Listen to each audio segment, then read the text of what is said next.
Salut à tous, ici Soranami dans un nouveau décor. Pour l'épisode d'aujourd'hui, je vais vous parler de Noël au Japon.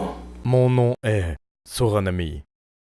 Ma passion, la conquête de l'ordinaire. Joyeux Noël ou comme on dit chez nous, Merry Christmas. Ou encore Merry Kuri. Noël, c'est une fête qui est très récente dans la culture japonaise et qui est principalement due à l'influence judéo-chrétienne de la culture américaine.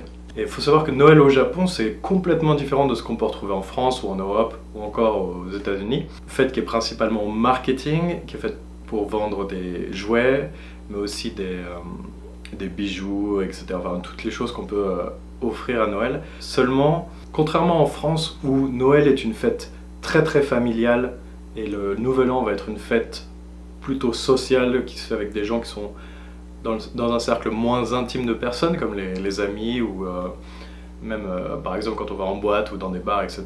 Au Japon, en fait, il s'avère que c'est complètement l'opposé. Le Nouvel An, dont je vais traiter dans une prochaine vidéo, est une fête qui est vraiment très liée à la famille et très liée au cercle intime de personnes, là où Noël est quelque chose de beaucoup plus social, qui se fait avec des amis ou avec ses partenaires amoureux. Donc pour les enfants, ça ressemble a priori à ce qu'on peut retrouver en France, c'est-à-dire que les enfants vont recevoir des cadeaux le matin du 25 ou la nuit du 24. Sinon Noël, c'est principalement en fait la fête des amoureux ici au Japon. Et c'est assez intéressant parce que c'est comme notre Saint-Valentin un petit peu. C'est-à-dire qu'il va y avoir beaucoup de couples qui vont se retrouver dans des restaurants ou qui vont aller dans des endroits un petit peu chics pour avoir le rendez-vous de Noël. Et il y a aussi, comme c'est une période où quand on n'est pas en couple, par exemple, c'est un peu plus déprimant, il y a beaucoup de soirées qui sont faites aussi pour les célibataires. Il y a 5 ans, j'ai participé à une soirée où c'était des danses mondaines, donc tout ce qui peut être tango, valse, etc., etc. Et c'était spécialement fait pour les célibataires. Il y a énormément de femmes qui fréquentaient ce cercle de danse mondaine. C'était gratuit pour les hommes, ce qui est un fait assez rare au Japon. En règle générale, dans les clubs, dans les boîtes de nuit ou dans les bars, c'est souvent, il y a des réductions pour les femmes, mais très peu pour les hommes.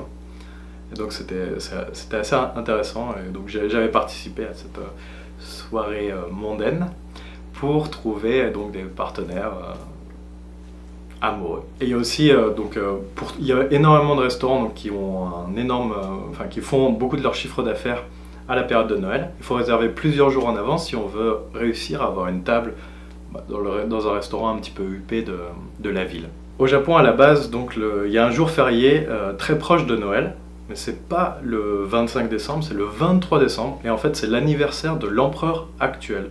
Donc il y a beaucoup de Japonais qui se retrouvent en vacances en tout cas avec un jour férié vers la période de Noël, donc le 23. C'est pas pour autant qu'il va y avoir des congés pour Noël comme il peut y avoir dans certains pays d'Europe. Mais les Japonais vont, avec tout le marketing qui est autour de Noël, les Japonais vont... En fait, ils ont récupéré juste quelques petits aspects du Noël occidental, on va dire.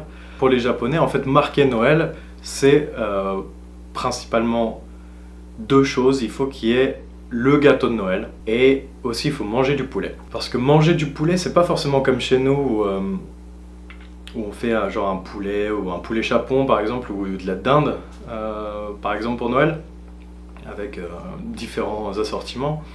Eux en fait c'est vraiment, ils ont gardé que l'aspect genre poulet quoi. Et alors il y a un truc assez incroyable pour moi, c'est que pour le jour de Noël, il y a énormément de familles qui vont au KFC. Et en fait pour Noël ils font des énormes baquets mais juste de cuisses de poulet ou des trucs comme ça. Et en fait, les Japonais, pour Noël, eux, ils font pas un truc en famille, à la maison, etc., où on se retrouve avec tous les proches. Non, il y a énormément de familles, voire même des couples, surtout les jeunes couples, qui vont au KFC, en fait, qui se retrouvent au KFC pour manger du poulet le jour de Noël, parce qu'il faut manger du poulet au jour de Noël. Et c'est assez... comment dire... Pour moi, je trouve ça limite un peu triste, quoi, parce que, genre... toute la tradition de Noël qui se retrouve condensée dans le fait d'aller manger du poulet dans un fast-food, c'est quand même un petit peu... En fait, on perd de l'esprit de Noël, quoi, quelque part. Mais bon. Ensuite, il y a le gâteau de Noël. Alors, le gâteau de Noël, c'est pas comme chez nous où on peut avoir la bûche de Noël, par exemple.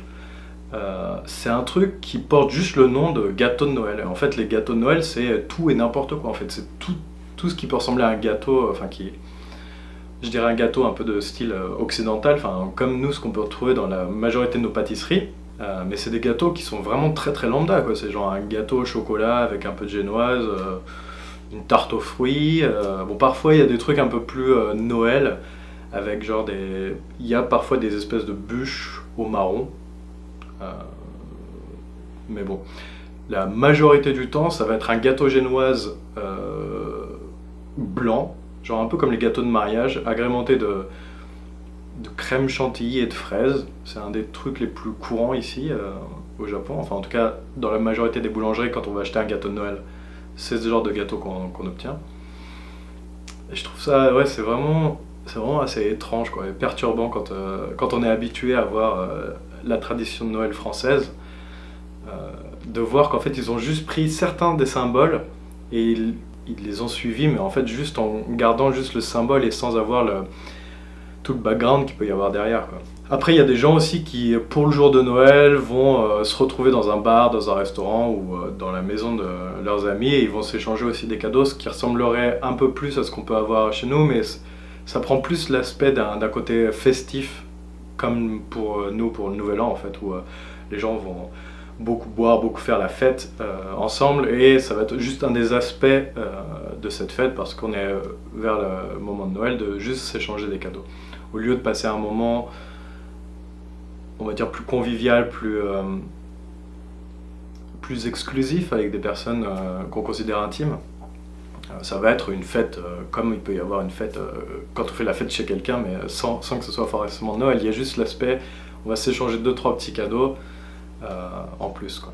Par contre, il y a un échange de cadeaux qui se fait pour cette période, la période des fêtes, qui s'appelle, le nom du cadeau c'est Oseibo.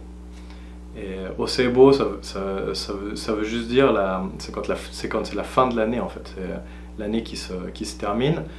Et ce qui se passe, bon, pour les particuliers, en fait, ils s'envoient des cadeaux par la poste, etc. Mais ça va pas être des cadeaux, ça va être surtout des consommables, en fait. Ça va être par exemple des biscuits traditionnels de sa ville, ou du vin qui va être un tout petit peu plus chic que ce qu'on peut envoyer d'habitude. Il y a beaucoup de café aussi. Les gens s'envoient énormément de café, mais du café un peu haut de gamme, ce qui est assez intéressant. Et pour les entreprises, là on tombe dans quelque chose qui est assez intéressant, je trouve, c'est-à-dire que en règle générale, on va rendre visite à ses clients importants, et on leur remet un petit cadeau comme ça, donc les petits biscuits ou du vin ou du café, comme j'ai dit précédemment. Et en règle générale, j'en ai reçu un il n'y a pas très longtemps, donc je vais vous montrer. J'ai juste caché le nom de l'entreprise qui me l'a donné, donc bon, c'est pas marqué Oseibo ici, mais ça a été donné dans le cadre des Oseibo, donc des visites de fin d'année et des échanges de cadeaux de fin d'année. Donc j'ai eu une entreprise dont ma boîte est cliente. Donc la représentante est venue dans ma boîte, et en fait c'était principalement, on a parlé un peu de boulot, mais c'était principalement pour me donner ça, en fait, et pour me souhaiter les vœux, et pour m'inciter, en fait, à continuer avec cette entreprise l'année prochaine, quoi. Et donc c'est assez intéressant. Dans ma boîte, chaque année on en reçoit mais énormément, juste avant la période de Noël, en fait. On reçoit énormément de café, etc. En règle générale, on peut se goinfrer pendant quelques semaines au moins avec l'ensemble des cadeaux qu'on reçoit, quoi. Ce qui est assez amusant. J'espère que vous allez bien, que vous allez bien profiter des fêtes. Je vous souhaite un excellent Noël, et je vous souhaite de passer du bon temps avec les personnes qui vous sont le plus chères, vos proches, et de ne pas oublier tout cet esprit de Noël. Merry Kuri, et à bientôt pour un nouvel épisode. Bye bye.